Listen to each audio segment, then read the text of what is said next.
أستغفر الله العظيم الذي لا إله إلا هو الحي القيوم وأتوب إليه أستغفر الله العظيم الذي لا إله إلا هو الحي القيوم وأتوب إليه أستغفر الله العظيم الذي لا إله إلا هو الحي القيوم وأتوب إليه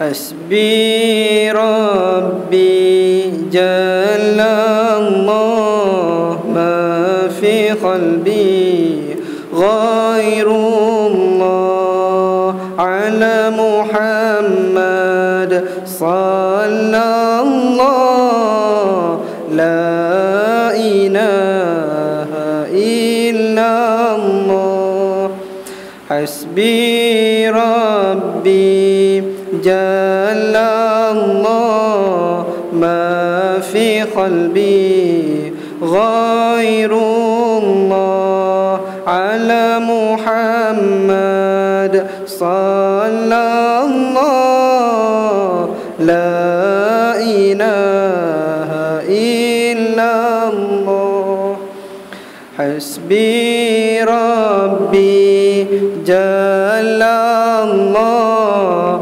ما في قلبي غير الله على محمد صلى الله لا إله إلا الله يا لطيف يا لطيف يا لطيف يا لطيف يا لطيف يا لطيف يا لطيف يا لطيف يا لطيف يا لطيف يا لطيف يا لطيف يا لطيف يا لطيف يا لطيف بعباده يرزق من يشاء وهو السميع العليم الفاتحة أعوذ بالله من الشيطان الرجيم بسم الله الرحمن الرحيم الحمد لله رب العالمين الرحمن الرحيم مالك يوم الدين إياك نعبد وإياك نستعين اهدنا الصراط المستقيم صراط الذين أنعمت عليهم غير المغضوب عليهم ولا الضالين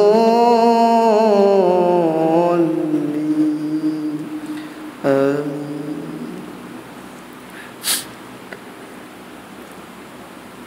Assalamualaikum warahmatullahi wabarakatuh. Alhamdulillahi rabbil alamin, wassalatu wassalamu ala Sayyidina Muhammad wa ala alihi wa sahbihi wa man da'a bida'watihi ila yaumiddin.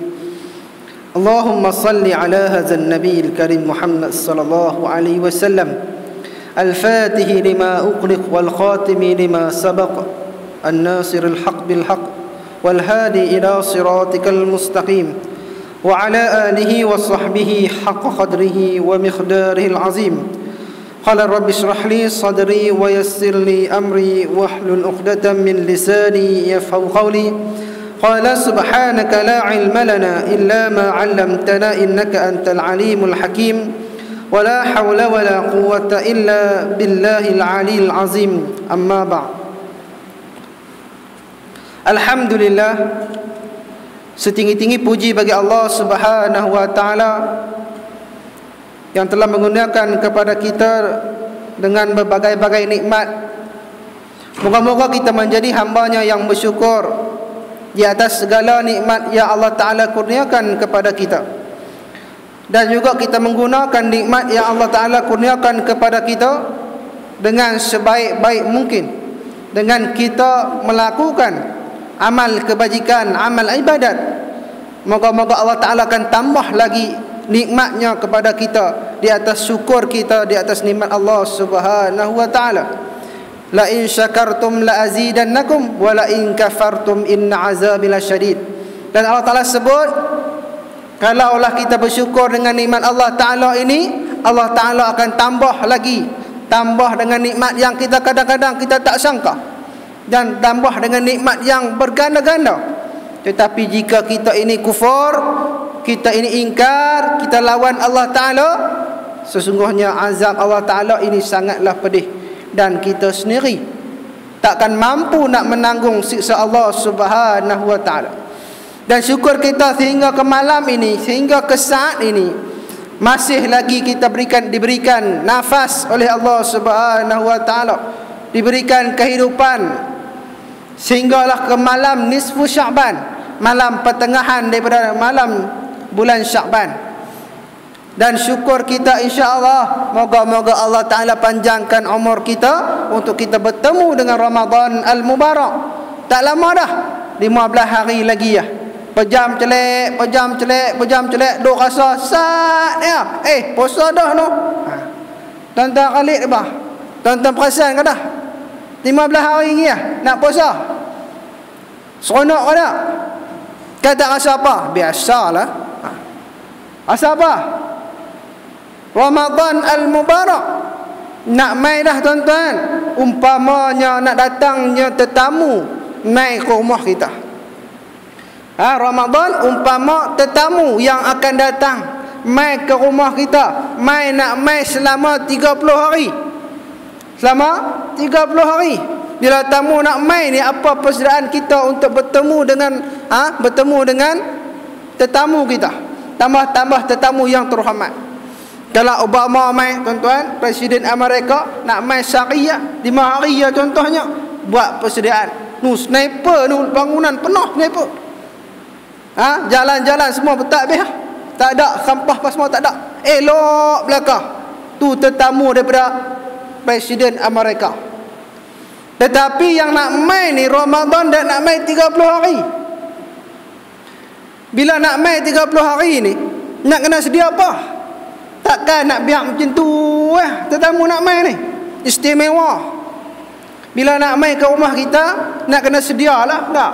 Hak rumahnya yang tak ada aircon, kena buat aircon. Alhamdulillah rumah kita ada aircon. Faham ni? Surau kita ada aircon. Saya pergi satu surau tak ada aircon tuan-tuan, saya bancuh. Ramai rumah kita, lah aircon. Makna kata rumah Allah Ta'ala ni bagi sempurna, bagi penuh persediaan kita. Surau kita ni, surau Al-Husna ni, bagi penuh persediaan untuk Ramadan. Bincanglah siapa ada imamnya, siapa tok khatibnya, siapa bilainya, nak panggil penceramahnya, siapa ustaz-ustaznya, siapa. Siap dah kan? Kebanyakan surau-surau ni siap dah. Hak ustaz pun 2 bulan sebelum Ramadan penuh jadual. Saya tiap tahun penuh. Timpanlah sehari 2 nak balik kampung. Tu pun orang kata, ustaz ada lagi tak? Penuh dah, minta maaf lah. Penuh. Jadi persediaan kita untuk bertemu dengan Ramadan, tetamu yang sangat-sangat mulia, yang sangat-sangat istimewa. Maka tuan-tuan, yang paling penting persediaan diri kita. Rumah kita elok dah tuan-tuan, tapi kita ni asad dengki ni banyak lagi. Nak main tamu dia ni, nak main buat apa? Main habis berah aku rumah aku Tak, tamu nak main. Kadang-kadang hati kita dia ni main sampai 30 hari. Orang 3 hari ya, 30 hari. Contoh tak? Contoh. Tetapi tuan-tuan, yang paling penting kita kena bersihkan hati kita, sucikan hati kita. Jangan ada hasad dengki, jangan ada perangai tomak, jangan ada perangai riak, perangai ta'assub, perangai apa? Hak udah-udah, jangan begitu. Bersihkan hati kita.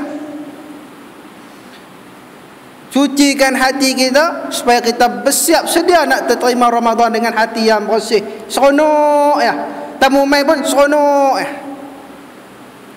Nabi SAW, tuan-tuan, kata peristiwa Isra' wal Mi'raj.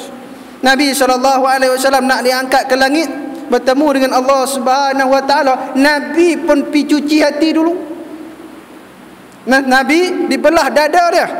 Kalau kita ingat, Nabi belah dada 3 kali, 2 kali, tapi sebenarnya 3 kali.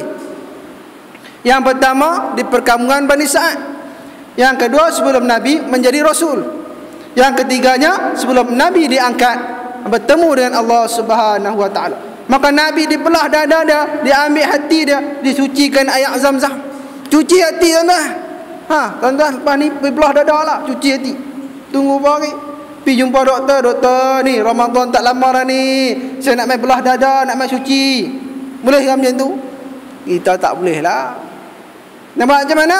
Dengan kita memperbanyakkan zikir, memperbanyakkan ibadat, memperbanyakkan amal kebajikan, baca Quran, bagi cuci hati kita, insya-Allah. Jadi amalan nisfu Sya'ban ni pun salah satu daripada amalan untuk kita menyucikan hati kita, untuk kita bersedia masuk ke bulan Ramadan al-Mubarak. Kalau ramai-ramai dululah kita dok rajin buat malam nisfu Sya'ban ni, buat apa kan? Baca Yasin 3 kali, betul tak? Nak buat dah, lupa habis dah. Dululah rajin nak buat, kurang dah buat. Tak ada masalah, buatlah 3 kali ke, 10 kali ke, 60 kali ke. Tak ada masalah, buat. Kalau malam Jumaat dah lah kita kebetulan pula malam Jumaat pula, lagilah mulia. Jadi di antara hari-hari semasa-masa yang makbul doa dia ialah ketika malam nisfu Sya'ban. Malam apa lagi? Malam Jumaat. Lagi kita gabung 2 sekali, malam nisfu Sya'ban dan malam Jumaat. Jadi insya-Allah doa banyak-banyak, bangun malam, qiyamul lail pada pagi esok. Boleh ni? Lepas tu bangun tengok bola. Tuan-tuan nak bangun tengok bola tak? Pukul 4 pagi. Bangun qiyamul lail, baca Quran, pukul 4 pagi tengok bola. Tak ada masalah. Tengok bila. Jangan tak sembahyang subuh sudah. Pulun tengok bola, sembahyang subuh dak. Cerai memang. Jadi Nabi SAW sebut dalam satu hadis, Allah menjenguk datang kepada semua makhluknya di malam nisfu Sya'ban, maka diampunkan dosa sekalian makhluk-makhluknya kecuali orang yang menyekutukan Allah atau orang yang bermusuhan. Ini Allah Ta'ala mai tengok kita. Siapa dia? Makhluk-makhluk dia pada malam nisfu Sya'ban. Maka Allah Ta'ala tengok makhluk-makhluk yang buat ibadat ni, Allah Ta'ala ampunkan dosa-dosa kita. Malam nisfu Sya'ban disebutkan bahawa malam ni akan diangkat segala amalan-amalan kita selama setahun. Amalan kita akan diangkat pada malam nisfu Sya'ban. Ini satu hadis Nabi SAW. Walaupun ada hadis kata hadis ni hadis yang lemah, tak ada masalah. Jadi untuk kita faham bahawa amalan-amalan kita akan diangkat ke bertemu dengan Allah Subhanahu wa taala. Jadi salah satunya ulama kata pada malam nisfu Sya'ban akan diangkat amalan-amalan kita. Maka kita penuh malam nisfu Sya'ban ini dengan qiyamul lail, dengan tahajud, dengan membaca Al-Quran. Moga-moga ketika kita ini diangkat amalan kita, kita sedang buat ibadat kepada Allah Subhanahu wa taala. Nabi SAW, tuan-tuan, rajin puasa. Nabi paling banyak puasa selain Ramadan ialah pada bulan Sya'ban. Sebab apa Nabi kata? Nabi kata, aku ni nak amalan aku diangkat ke langit ketika aku berpuasa. Ketika aku berpuasa. Itu Nabi SAW. Kita tunggu puasa ni lah. Tapi kita peringatlah balik peringat ke anak bini yang perempuan tu terutamanya yang masih belum qada puasa, tolonglah pergi qada puasa. Kita kena peringatlah. Ibu-ibu ni, anak-anak kita peringat yang mana tak habis puasa lagi, tolong pergi qada bagi habis insya-Allah sebelum kita masuk ke Ramadan al-Mubarak. Wallahu a'lam. Mukadimah pun banyak. Okey, baik, kita tengok hadis yang ke berapa? Hadis yang ke-8, betul tak? Ha? Betul? Sekarang ke-9. Ke-9 dah ni. 9.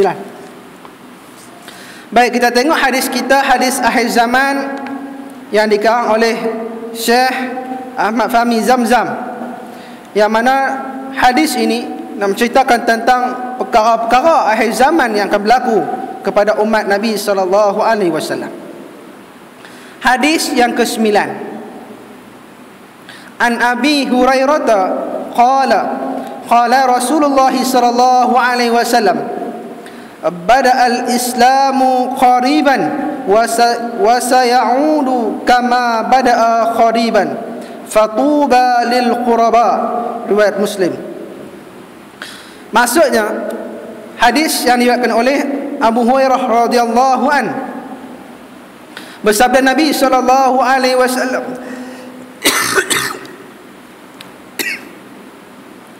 Islam mula tersebar dalam keadaan dagang ataupun asing, dan ia akan kembali asing. Maka beruntunglah orang-orang yang asing. Hadis ni Nabi nak cerita tentang keadaan umat Islam. Pada awalnya Islam ini dianggap asing, dianggap pelik, dianggap dagang. Dan akhir zaman juga Islam ini akan menjadi dagang, akan menjadi asing. Maka kita ini akan beruntung jika kita menjadi orang yang asing. Macam tu juga seorang ulama, seorang ahli bait Rasulullah sallallahu alaihi wasallam selalu berdoa, ya Allah, golongkanlah aku di kalangan orang-orang yang sedikit, orang-orang yang tak ramai. Sebab apa? Sebab tak ramai yang akan masuk syurga. Disebutkan di sini juga bahawa fatuba lil quraba, beruntunglah orang yang asing, orang yang dagang, iaitu orang yang akhir zaman dia melakukan amal ibadat pada masa yang sama orang lain pelik, orang lain rasa janggal dengan ibadat yang kita buat. Baik, kita tengok. Pernah dengar tak satu lagu? Lagu Arab. Saya pun tak ingat kat mula-mula ya. Quraba, quraba, quraba, quraba, quraba, quraba. Apa tu? Lupa lah. Itu lebih kurang lagu dia. Allahumma salli ala sayyidina Muhammad. Baik, Islam mulai tersebar di Mekah dalam keadaan yang sangat asing dan dagang. Nabi SAW, tuan-tuan, berdakwah di kalangan bangsa Arab. Bangsa Arab yang terkenal dengan sikap jahiliah mereka, perangai jahiliah mereka. Jahiliah ni, tuan-tuan, apa dia maksud dia? Orang yang bodoh lagi bengong. Yang bodoh lagi bengong. Tapi mereka ni bukannya bengong ataupun bodoh dari segi pembinaan, dari segi ekonomi. Mereka cekap, ekonomi mereka mantap. Dagang sampai Syam, sampai Yaman. Pembinaan mereka hebat. Mereka boleh bina bangunan-bangunan. Mereka boleh mencetak tanam. Pandai mengklonkan di antara tumbuh-tumbuhan. Pandai tak? Pandai. Yang bodohnya apa dia? Yang bodohnya ialah tentang akidah mereka, tentang fahaman mereka mengenal Allah Subhanahu wa taala. Tu yang disebutkan bahawa zaman jahiliah. Maka zaman jahiliah ni, mereka ini perangai mereka cukup bodoh. Cukup bodoh. Cukup dengan membunuh anak-anak perempuan, dengan mereka berzina, dengan mereka ini melakukan riba, dengan mereka ini melakukan kerosakan di muka bumi Allah Subhanahu wa taala. Maka Nabi ini datang dalam keadaan masyarakat yang rosak. Masuk dalam masyarakat Arab yang rosak. Untuk apa? Untuk menyebarkan Islam. Bila Nabi SAW sebarkan dakwah, tak ada siapa pun yang nak terima, kecuali lah beberapa orang kerabat Nabi SAW. Tak ramai. 3 tahun berdakwah pun tak ramai. Sebab apa? Pelik. Mereka kata, mana Tuhan kamu? Tuan-tuan, orang tanya kita, mana Tuhan kamu? Allah Ta'ala ni mana? Dan kamu kata ada Tuhan. Ni Tuhan. Kalau tokoh Hindu contohnya berkata, ni ya Tuhan kami, tunjuk kamu, mana Tuhan kamu? Nampak tak? Tak ada. Duduk mana? Kita nak jawab apa? Nak jawab Tuhan kita duduk atas langit?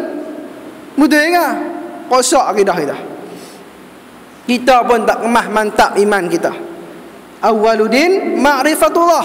Awal-awal agama ini mengenal Allah Subhanahu wa taala.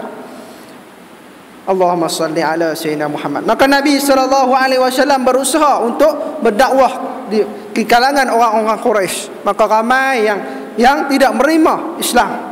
Dan akhirnya berlakunya hijrah ke Madinah. Akhirnya ramai yang memeluk Islam, yang kembali kepada Islam dan menyebarkan dakwah Islam di seluruh pelosok bumi. Tuan-tuan, Islam bukan tersebar dengan mata pedang. Kita duk ingat sejarah Islam, sirah Islam, banyak peperangan. Zaman Sayyidina Umar, pembukaan kota-kota ataupun pembebasan kota-kota, ramai negara-negara yang sudah memeluk Islam. Hampir 2/3 dunia pada zaman Turki Ottomania, 2/3 dunia sudah dikuasai oleh Islam. Hebat tak? Kata siapa? La Turki, tuan-tuan. Nak kembali, insya-Allah akan kembali kepada pemerintahan Islam. Insya-Allah dah mula ramai yang meluk Islam, ramai yang sudah mengamalkan ajaran Islam. Tinggal Malaysia. Malaysia duk bangga negara Islam, tak mau Islam. Tuan-tuan bangga kan Malaysia? Sedangkan dalam masa yang sama orang Islam sendiri, akhir ni, zaman ni, orang Islam sendiri yang rasa asing, yang rasa pelik dengan Islam. Betul tak? Kita ada di akhir zaman lah. Yang Nabi sebut ni, fatuba lil quraba. Bangga apa? Beruntunglah orang-orang yang asing, orang yang dan yang pelik. Kita akhir zaman, bila kita buat ibadat, kita buat kebajikan, orang akan rasa pelik, orang akan rasa janggal. Contohnya, tuan-tuan, kita dalam satu majlis ni rasmi, dengan pakai kot, dengan duduk dalam dewan yang besar, kita duduk di antara ramai-ramai orang yang hebat-hebat. Tiba-tiba bila kita tengok waktu azan dah masuk, dah waktu semayang, kita bangun. Hang nak pergi mana ni? Aku nak pergi semayang. Lepas tu dia berkata, hang ni jagalah adab ni, majlis rasmi ni, ada YB, ada Perdana Menteri, hang duk bangun ni, hang tak hormat ke? Maka orang yang nak pergi semayang itu rasa janggal ataupun pelik berbanding orang yang tak semayang. Orang yang berpuasa pelik, dan orang yang tak puasa tu pelik. Tak pelik, benda yang normal.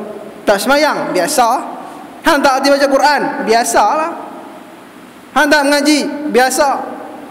Orang yang tak erti baca Quran ni, benda ni tak jadi apa dah. Tanya budak-budak, hang pasal apa hang tak erti baca Quran ni, hang tak malu ke? Biasa, ramai yang tak erti baca Quran. Contoh. Baik, dia kata apa? Sangat sedikit penganut dan pendukungnya kalau dibandingkan dengan penentangnya. Pada zaman dulu, zaman Nabi SAW, sikit orang yang menyokong Nabi SAW nak dibandingkan dengan orang yang menentang Nabi SAW. Yang menentang lebih ramai. Yang menyokong Nabi SAW sikit. Mula-mula serah sembunyi. Lepas tu maka Allah Ta'ala perintahkan berdakwah secara terus ataupun secara langsung kepada umat Islam, kepada seluruh penduduk di Mekah pada waktu tersebut. Kemudian setelah itu Islam tersebar ke seluruh pelosok dunia sehingga dialuti oleh 2/3 penduduk dunia. Bila ni? Zaman Turki Ottomania, umat Islam hampir 2/3 dunia. Maka bila berlakunya peperangan dunia kedua, betul tak? Dunia kedua, maka bila Turki Ottomania ni kalah, bergabung dengan Jerman, kalah, maka habis negara-negara buah naungan Turki Ottomania ni habis, diserahkan ataupun dipecah habis. Kalau kita tengok sejarah, tuan-tuan, tanah Melayu ni bawah jajahan Turki Ottomania, Melaka bawah jajahan Turki Ottomania, bayar mufti ataupun bayar cukai kepada Turki Ottomania. Bila dah perang berlaku, Turki Ottomania ni kalah, maka Britain mengambil alih tanah Melayu ataupun mengambil alih di Malaysia ni, dan di sekeliling Asia Tenggara juga dikuasai oleh tentera-tentera barat, orang-orang barat. Kita faham ni. Saya cerita pun pening tadi. Cerita protokol ni pening. Saya cerita seram tembang macam tu senang sikit. Baik, tak apa. Kemudian dia kata, Islam kembali asing dan dirasa ganjil pada pandangan dunia, bahkan dari pandangan orang Islam sendiri. Bila dah lama-lama tuan-tuan, Islam dah ramai ni, umat Islam dah ramai, maka pada masa tersebut Islam ni akan rasa pelik. Umat Islam sendiri pelik dengan Islam. Orang Islam dia rasa pelik, dia rasa ganjil dengan orang Islam yang komitmennya tentang Islam, yang dia berusaha untuk kembali kepada ajaran Islam yang sebenar. Faham tak ni? Sekali lagi saya ulang. Orang Islam yang ramai ni, kita ni Malaysia lah contohnya, ramai umat Islam. Majoritinya umat Islam. Tetapi ramainya umat Islam ni rasa pelik, rasa ganjil, rasa tak apa nak kena, dia kata, kepada orang Islam yang mengamalkan ajaran Islam keseluruhannya, ataupun orang Islam yang betul-betul komitmen dengan ajaran Islam yang sebenar. Pelik dengan orang yang menyokong hudud contohnya. Betul tak? Ramai yang orang Islam sendiri rasa pelik. Siapa lampau ni pelik sungguh. Kita ni zaman milenium, zaman moden, zaman teknologi maklumat, ni nak pi kembali zaman jahiliah. Dia kata, oh pandai tak? Zaman dulu duk potong tangan, duk pancung kepala orang, tu zaman dulu pancung orang. Dia kata zaman lah tak ada dah. Dia kata pelik dengan orang yang suka kepada Islam yang sebenar. Kalau dulunya tuan-tuan, Allahumma salli ala sayyidina Muhammad, kita ingat zaman dululah, zaman tok-tok kita lah tuan-tuan, zaman pakcik dululah. Pakcik makcik dulu ingat tak bila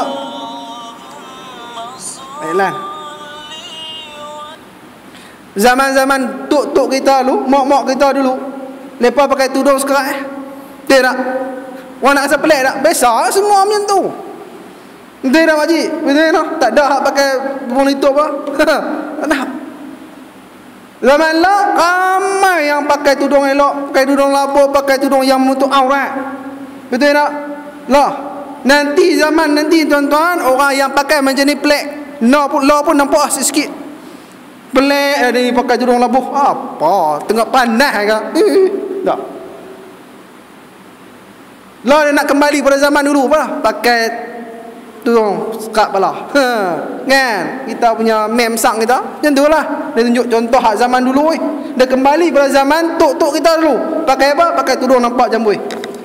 Tuan-tuan faham mana? Tak faham? Dia kembali pada zaman tu. Bagi dia hak tu yang betulnya. Hak pelik ni, hak pakai tudung labuh, hak pakai tudung elok-elok, yang duk pakai baju elok-elok.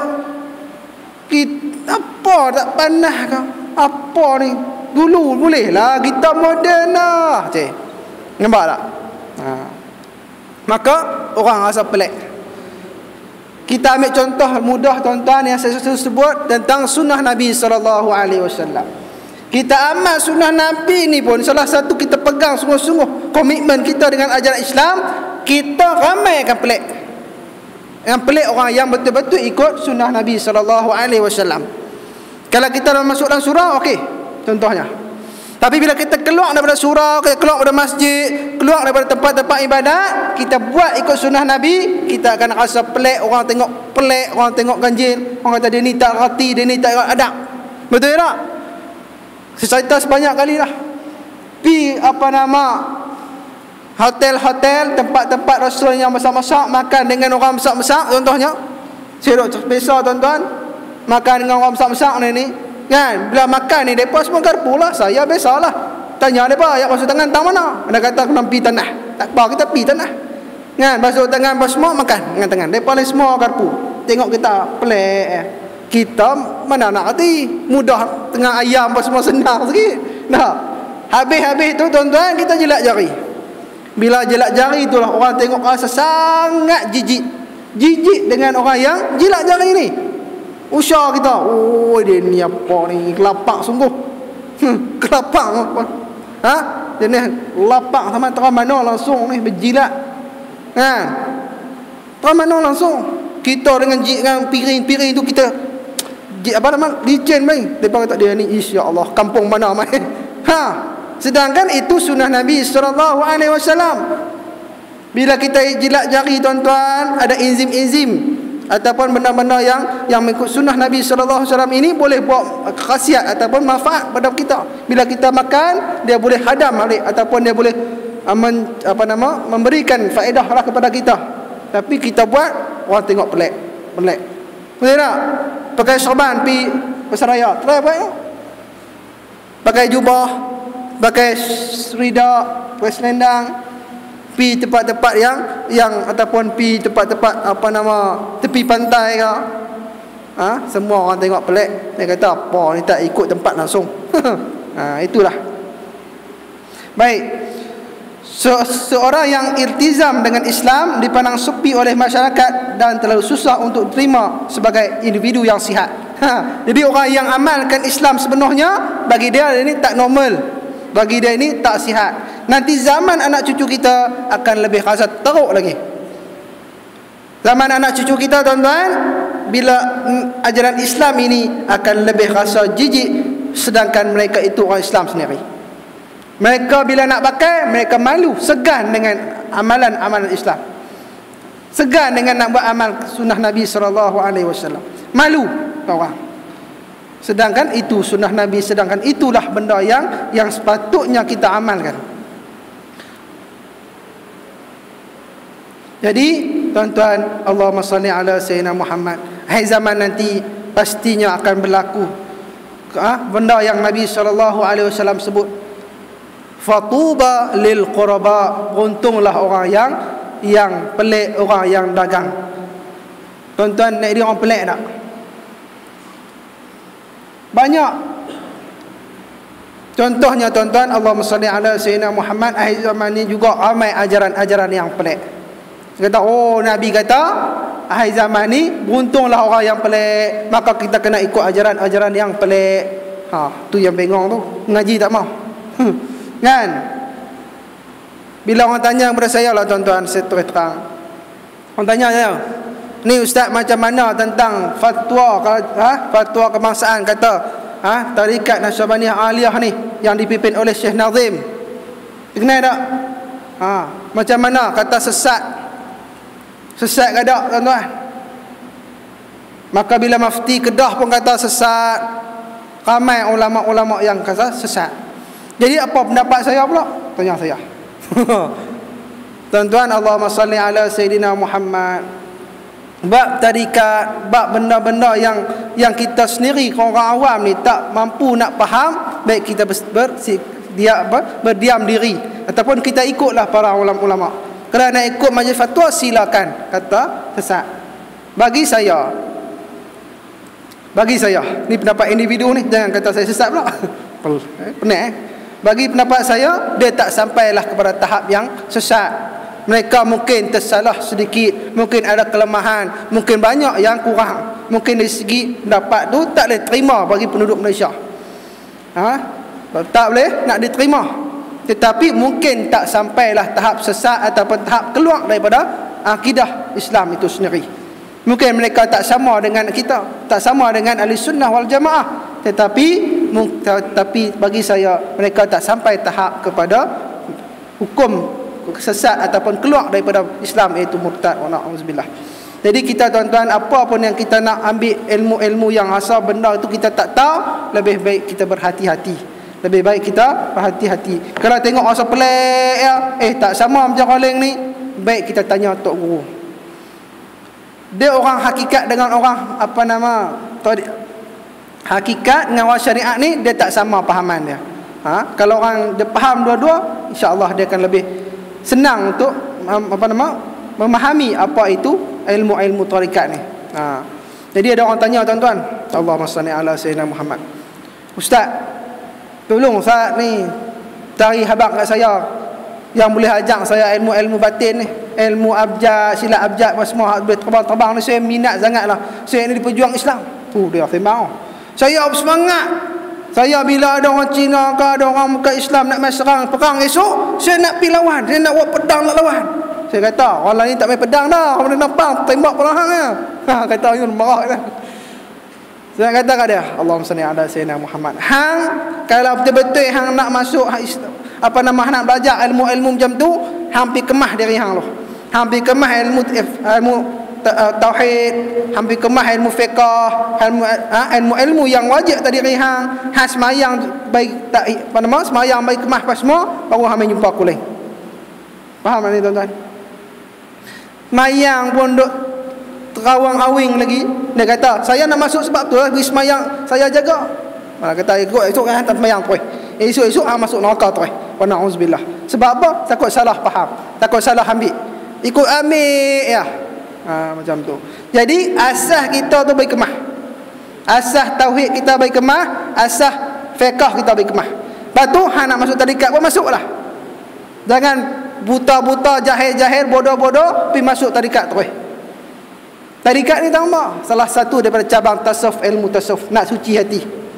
Belajar, wajib belajar ilmu tasawuf. Wajib tak? Tapi tak wajib masuk tarikat.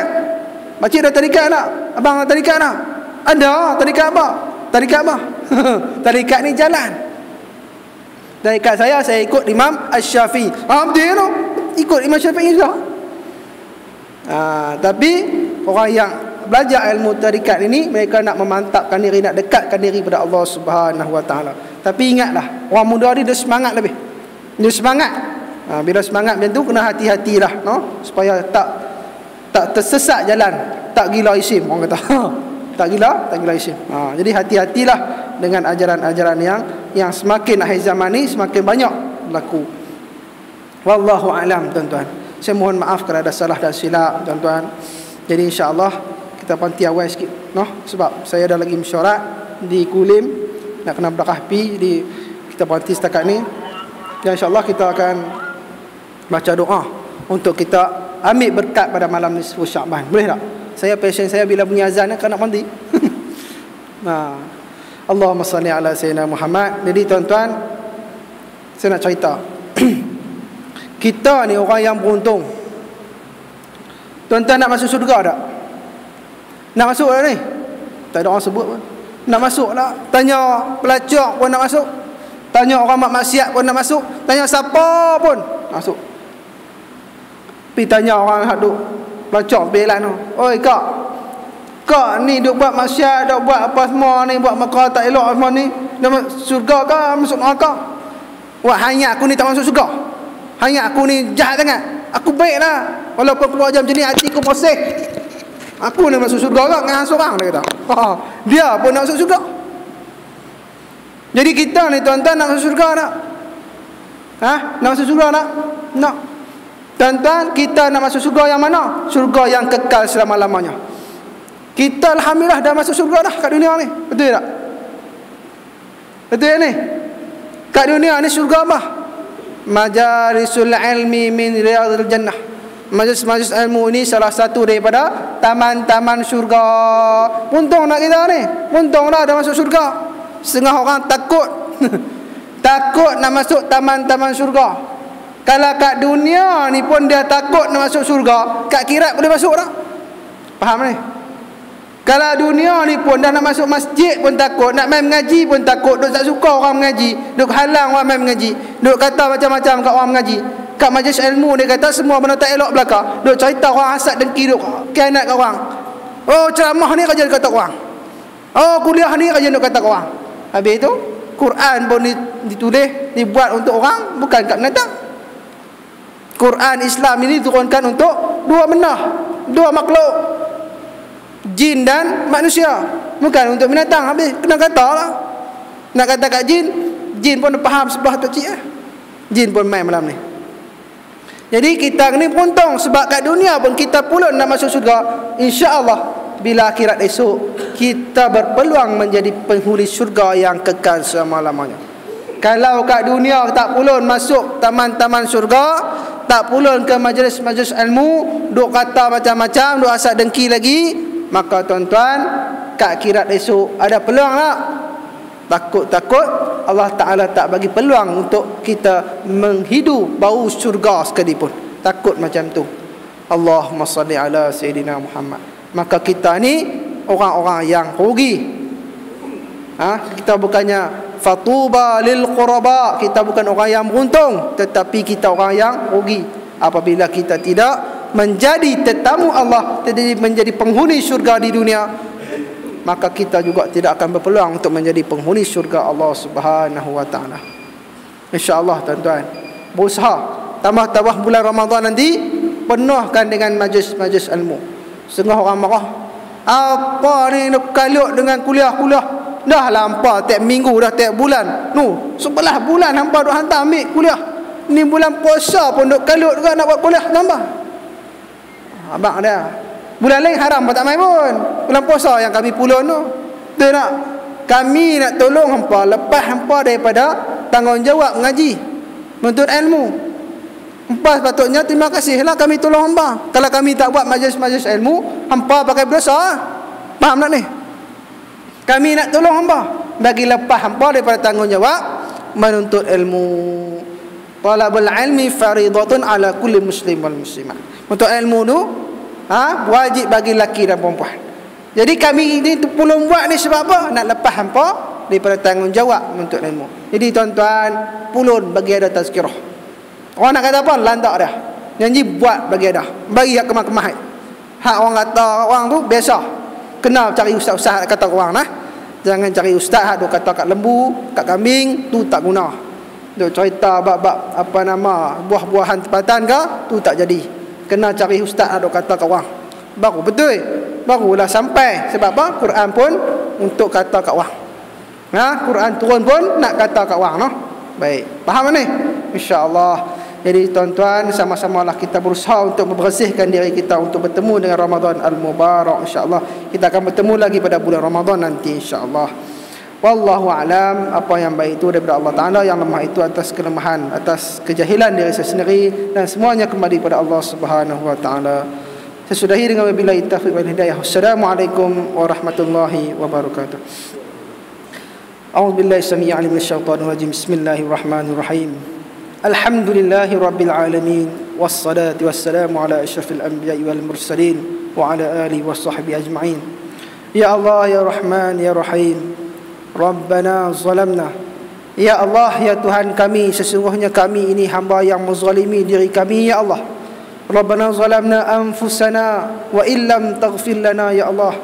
Ya Allah, sesungguhnya jika Engkau ini tidak mengampuni dosa-dosa kami ya Allah, wa illam taghfir lana wa tarhamna, dan Engkau tidak mengasihi hati kami, tidak menyayangi kami ya Allah, lanakunanna minal khasirin. Ya Allah, sesungguhnya kami ini orang-orang yang rugi dunia dan akhirat ya Allah. Kami tergolong daripada orang-orang yang rugi, orang yang tak beruntung, yang tidak mendapat apa-apa di dunia dan di akhirat ya Allah. Ya Allah ya Rahman ya Rahim, pada malam yang mulia ini ya Allah, malam nisfu Sya'ban, malam Jumaat ini ya Allah, maka ya Allah kami merah tangan padamu ya Allah, tangan yang penuh dosa dan noda ini ya Allah, tangan yang penuh dengan maksiat, dengan lalai padamu ya Allah. Kami merah tangan untuk memohon keampunan darimu ya Allah. Sesungguhnya ya Allah, kami ini hamba pendosa, hamba yang membuat maksiat, hamba yang lalai, hamba yang selalu melakukan kerosakan di muka bumi ini ya Allah. Maka ampunkanlah dosa-dosa kami ya Allah. Ampunkanlah kami di saat kami ini memerlukan pertolongan darimu ya Allah. Maka bersihkanlah kami berdosa sebelum kami bertemu dengan Ramadan yang akan datang ya Allah. Ya Allah ya Tuhan kami, ampunkanlah dosa isteri-isteri kami ya Allah. Jadikanlah isteri-isteri kami isteri yang solehah, isteri yang akan memberikan kami semangat dan dorongan untuk melakukan ketakwaan kepadamu ya Allah. Jadikanlah anak-anak kami anak-anak yang soleh dan solehah ya Allah. Jadikanlah mereka ini yang akan menjadi pejuang agamamu ya Allah, yang akan menjadi pejuang sunnah nabimu ya Allah, yang akan mereka ini menyejukkan hati-hati kami, yang akan menunjukkan kubur-kubur kami ya Allah, yang akan mendoakan kami setelah kami mati dan memberikan kami doa-doa mereka ya Allah. Ya Allah ya Tuhan kami, ampunkanlah dosa ibu dan ayah kami ya Allah. Sesungguhnya ya Allah, mereka telah berusaha untuk menjadikan kami ini anak-anak yang soleh dan solehah. Maka ya Allah, amankanlah kubur mereka ya Allah, sejukkanlah kubur mereka ya Allah, sama ada mereka masih hidup ataupun yang telah mati ya Allah. Ya Allah ya Tuhan kami, murahkanlah rezeki kami ya Allah, dengan rezeki yang Engkau berikan kepada kami, dapat kami infakkan ke jalan yang Engkau ridai ya Allah. Tambah-tambah dengan Ramadan yang akan datang, dapat kami berikan rezeki, dapat kami sedekahkan, dapat kami berikan kepada mereka-mereka yang susah, yang miskin ya Allah. Ya Allah, sihatkanlah tubuh badan kami ya Allah, sampaikanlah kami bertemu dengan Ramadan dalam keadaan tubuh badan yang sihat, dapat kami beribadat dengan sempurna ya Allah. Ya Allah, ya Rahman, ya Rahim, ya Zal Jalali wal Ikram. Ya Allah, sesungguhnya ya Allah kami pejuang agamamu ya Allah. Jadikanlah kami ini pejuang-pejuang yang akan pertahankan sunnah nabimu, yang akan perjuangkan syariat agamamu, yang akan perjuangkan undang-undangmu ya Allah. Maka jauhkanlah kami dari sifat-sifat yang mazmumah, sifat-sifat yang tak elok ya Allah. Maka ya Allah, Engkaulah yang Maha Pengampun lagi Maha Pemurah. Rabbana 'alaika tawakkalna wa ilaika anabna wa ilaikal masir. Rabbana hab lana min azwajina wa dhurriyyatina qurratan waj'alna lil muttaqina imama. Rabbana iftah bainana wa bain qaumina bil haqq wa anta khairul fatihin. Rabbana iftah اللهم افتح علينا فتوح العارفين وافتحنا فهم النبيين وحفظ المرسلين وإلحام الملائكة المقربين أعداءك على دين. ربنا ظلمنا أنفسنا وإن لم تغفر لنا وترحمنا لنكونن من الخاسرين. ربنا آتنا في الدنيا حسنة وفي الآخرة حسنة وقنا عذاب النار. وصلى الله على سيدنا محمد وعلى آله وصحبه أجمعين والحمد لله رب العالمين والله أعلم.